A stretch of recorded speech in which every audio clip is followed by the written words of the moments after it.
Darling, you know that I want things to go our way.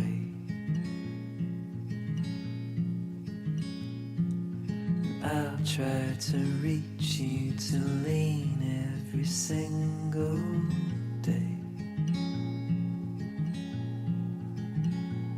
I wanna be somebody that you wanna love. Don't wanna reach far, another wanna color your world.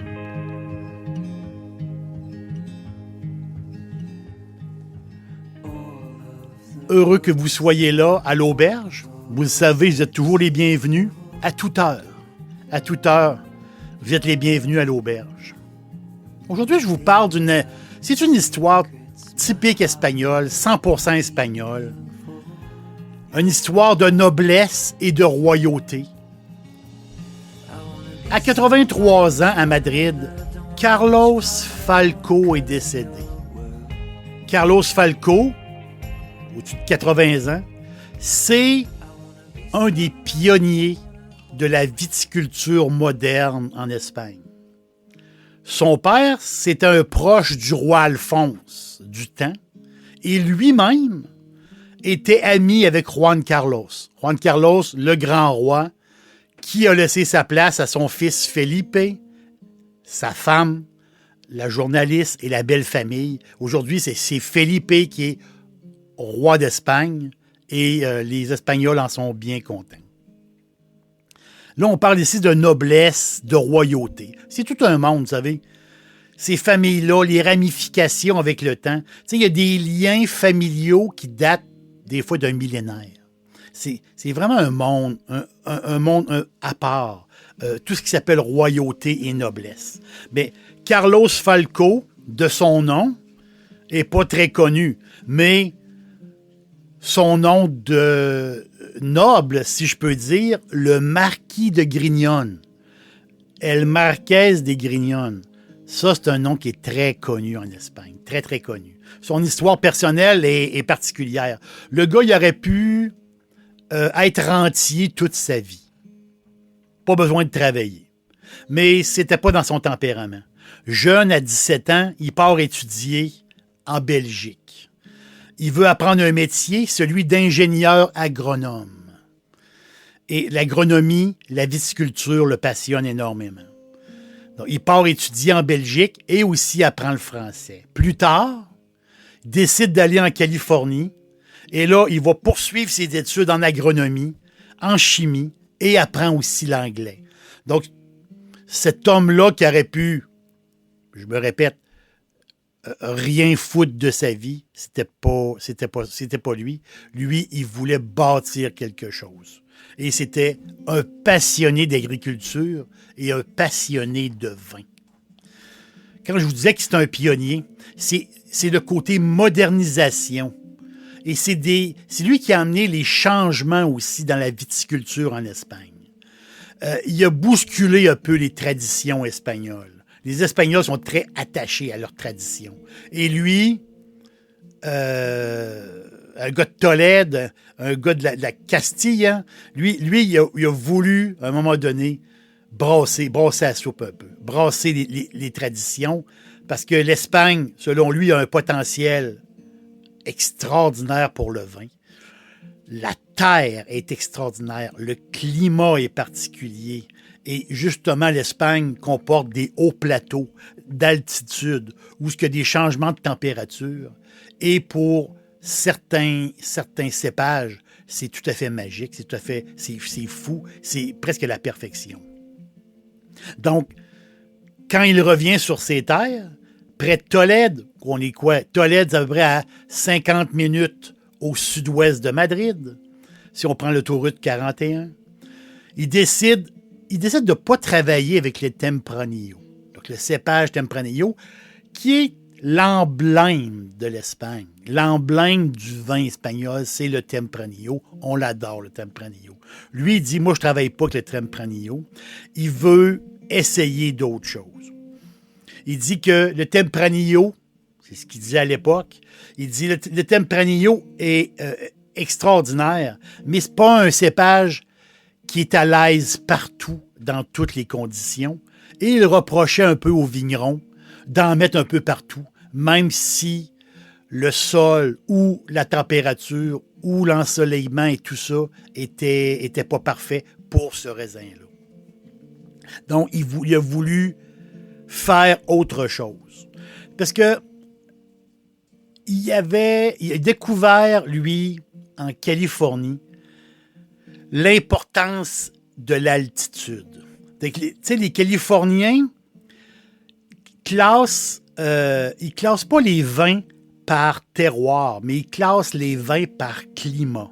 Donc, le climat, l'altitude, ça a énormément d'importance en Californie.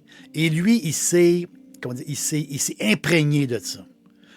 On donne l'exemple de la côte. Si on est en Californie, la côte très brumeuse, très fraîche, il y a l'influence du Pacifique. Et il y a des effets entonnoirs. Cette fraîche-là, des fois, se promène entre les montagnes pour rejoindre les vallées. Mais souvent, ces vallées-là, qui ne reçoivent pas de fraîche, en été, deviennent des fournaises. Donc, beaucoup de degrés de température, beaucoup de subtilité par rapport au climat, au terroir, oui, mais surtout au climat. Donc, c'est l'idée californienne de penser. Il paraît qu'en Californie, il y aurait comme 5 climats différents. Les vignerons le savent. Donc, contre toute attente, c'est au début des années 70 qu'il va planter 14 hectares de Cabernet Sauvignon. Imaginez. C'était une première en Espagne. C'était une première des plants de Cabernet Sauvignon plantés en Espagne. On est au début des années 70. Les temps changent, c'est incroyable. Donc, et ça a été un succès formidable. Donc, sur la fameuse table des climats de la Californie, il disait, c'est pour le Cabernet Sauvignon, il dit, ça prend le climat numéro 3. Il dit, c'est ça que j'ai chez nous, le fameux climat numéro 3. Je ne sais pas trop ce que ça veut dire, mais il avait trouvé comme la recette pour faire un Cabernet Sauvignon espagnol, un vin tout à fait extraordinaire. T'sais, rien n'a été laissé au hasard pour lui. Même Émile Pénaud. Émile Pénaud, c'est un énologue français. C'est un des pères de l'énologie moderne en France. Et c'est lui, Pénaud, qui, avec Falco, le marquis de Grignon, c'est eux autres qui ont fait les premiers tests, justement, parce qu'ils disaient, OK, là, on teste un cépage qui, c'est la première fois qu'il est planté en Espagne, dans un terroir et dans un climat particulier. Ils en ont fait un chef-d'œuvre. Plus tard, dans les années 90, le marquis de Grignon s'aventure encore plus. Il part avec la Syrah. Après ça, il va planter du petit verre d'eau. Le petit verre d'eau, c'est le cépage qui avait jamais sorti du Médoc. Une bête de tanin. Le petit verre d'eau, c'est une bête. C'est une bête à maîtriser. C'est une puissance aromatique complètement folle. Donc, c'est facile de perdre le contrôle avec du petit verre d'eau. Et là, l'affaire, c'est que même le petit verre d'eau est même... C'est un cépage qu'on connaît très peu, mais il est même dans le montage du fameux Lafite Rothschild. Donc, les grands crus de Lafite. Des fois, on voit le 1 ou le 2% de petit verre d'eau qui est là, juste à l'arrière, pour donner la petite torque, si je peux dire. Donc, très, très rarement vinifié seul. C'est presque exceptionnel qu'il soit vinifié seul. C'est un peu comme un taureau en furie, le petit verre d'eau. Mais chez le Marquès de Grignon, il existe un 100% petit verre d'eau. Un des vins les plus recherchés des fans du Marquis de Grignon. Donc, autrement dit, là, on est dans le fruit noir. C'est une bombe. C'est incroyable. C'est tout à fait incroyable. Émile Pénaud, justement, l'énologue, il avait déconseillé le marquis. Il dit, touchez pas à ça, le petit verre d'eau. Vous allez vous casser les dents avec ça. Touchez pas à ça. Mais c'est un autre énologue, plus tard, Michel Rolland, qui a pris la surveillance. Lui a besoin, le marquis a besoin, il s'entoure des professionnels. Il a une idée dans la tête, il veut de perfection, puis il s'entoure de professionnels. Donc, Pénaud est parti, arrive Rolland, que lui surveille le projet. Mais aujourd'hui, le 100% petit verre d'eau, supervisé par Rolland, c'est le seul que Rolland supervise 100% dans le monde entier. Donc, c'est le petit verre d'eau sur la terre espagnole a donné quelque chose de tout à fait extraordinaire, même si le grand énologue Pénaud disait que c'était une hérésie de planter ça en Espagne. Ils ont réussi par les climats, ils ont réussi à faire un miracle. Arrive l'année 2003. C'est une année très, très importante pour les producteurs espagnols. Une nouvelle loi et une modification des classements. Une nouvelle appellation. Pago. La nouvelle appellation DO. Pago est né. C'est tout nouveau. Une nouvelle catégorie. Mais c'est le lobbying du marquis qui a fonctionné. Le vin de Pago, Pago veut dire, c'est une expression qui veut dire domaine ou qui veut dire terrain. C'est vraiment une expression espagnole, Pago.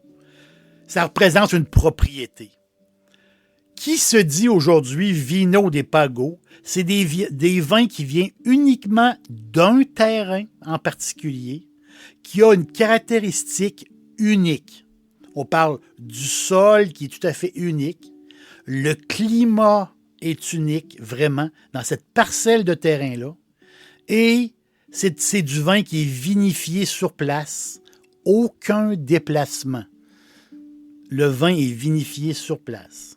De nos jours, il y a une vingtaine de pagos qui sont attribués. Il y en a une vingtaine. Et cette idée-là de l'appellation pago, ben, ça vient du marquis. C'est un mot qu'il faut absolument retenir. Les vinos des pagos, si vous allez les rechercher et si vous allez les goûter, vous allez faire un vrai beau tour. Vous allez faire un vrai, vrai beau tour. Regarde, c'est facile. Vous allez sur Wikipédia, vous marquez Vino des Pagos et vous allez avoir un peu la liste. Il y a une vingtaine de bodegas qui ont des terrains de vino des Pagos, donc qui a cette appellation-là. De son vivant, c'est incroyable, de son vivant, le marquis a écrit un guide en 18 volumes sur la vinification à l'espagnol. Ce gars-là, c'est un géant pour l'Espagne. Je suis certain que à un moment donné, vous avez goûté une bouteille de Otazu. Otazu, le vin de la Navarre. O-T-A-Z-U. La Navarre, le royaume de Navarre, dans le nord. Mais Otazu fait partie de la liste des pagos. Donc, les fans de vin espagnol ont goûté à l'Otazu. Et le vin Senorio de Otazu. Senorio de Otazu, c'est une vraie bête. C'est un pur pago. Donc, c'est un montage qui a été fait et c'est du grand art. Senorio de Otazu, vous allez fouiner vraiment dans le... Là, on est dans le cèdre, très boisé. C'est une bombe. Après ça, il arrive le Blackberry en arrière. C'est un gros vin tout à fait extraordinaire. Donc, cette maison-là, Otazu, a un pago, le Senorio de Otazu. Il faut le trouver, mais c'est possible de le trouver. Donc, recherchez, justement, recherchez les vins de Pago. Le marquis de Grignon, il n'est plus là aujourd'hui. C'est une vie particulière, quoi. Il y a eu 5 enfants de 4 mariages. C'est un moineau, là. Il a même marié l'ex de Julio Iglesias, le chanteur, là. Donc, il a marié l'ex de Julio Iglesias, le père des chanteurs. C'est tout un moineau, le marquis de Grignon. C'est un gars qui avait les moyens financiers, oui. Il s'en est servi. Il y avait de l'influence, oui, il s'en est servi. Mais il s'en est servi pour l'Espagne. Il s'en est servi pour le vin en Espagne. Dominio de Valdepusa. C'est une dénomination d'origine. Et c'est là, sur les terres de Tolède, dans le sous-sol calcaire unique, un sous-sol calcaire incroyable. Et c'est ces terres-là que la famille possède ces terres-là depuis 1292. 200 ans avant le début de l'Amérique. C'est le premier Dominio de Valdepusa, donc le terrain à Tolède. Ce terrain-là, c'était le premier à recevoir l'appellation Pago. Et cette terre-là, ben, c'est la terre du marquis, qui font des vins fous, là. Complètement fous. On parle de bâtiments historiques, les salles à manger, 4 salles à manger, c'est un paradis. Une cuisine ultra moderne, les caves, les terroirs, Dominio de Valdepusa. Il y a même un jardin botanique, imaginez. Il sort 350 000 bouteilles de là par année. Et les bouteilles s'envolent. Tous les grands crus s'envolent automatiquement. Les productions sont vendues. Pourquoi? C'est des grands vins. Des grands vins à des prix payables, si je peux dire. C'est ça la force. C'est la force. Un qui est très rare, très aimé, très recherché, l'Emeritus. Emeritus. C'est un montage de Cabernet, de petits verres d'eau et de Syrah. Il paraît que ce vin-là est à pleurer, tellement que c'est bon. L'autre vin aussi de la maison, El Ricón, Syrah et Grenache. Aussitôt arrivé, aussitôt vendu. Mais je vous conseille la bouteille d'entrée de gamme pour comprendre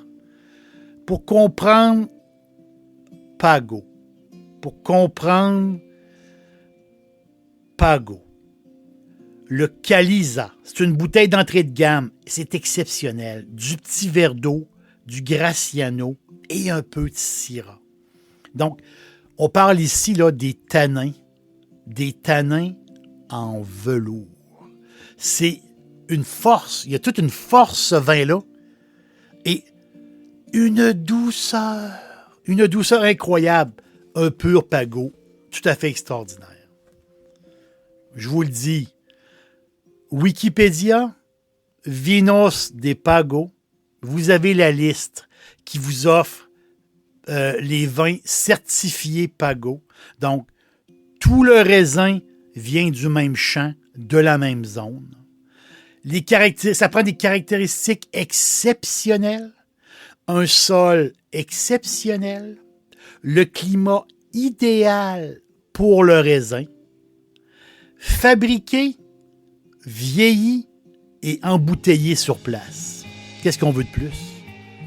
Pago, c'est légendaire, un peu comme Romanée Conti en Bourgogne, comme Sassicaia en Toscane. Vous voyez? Bien, les vins de Pago, les vins qui sont certifiés Pago, bien, peuvent dire qu'ils ont un statut. Mais ce statut-là, c'est comme une noblesse. C'est comme la noblesse espagnole. Marqués de Grignon. Ben, muchas gracias.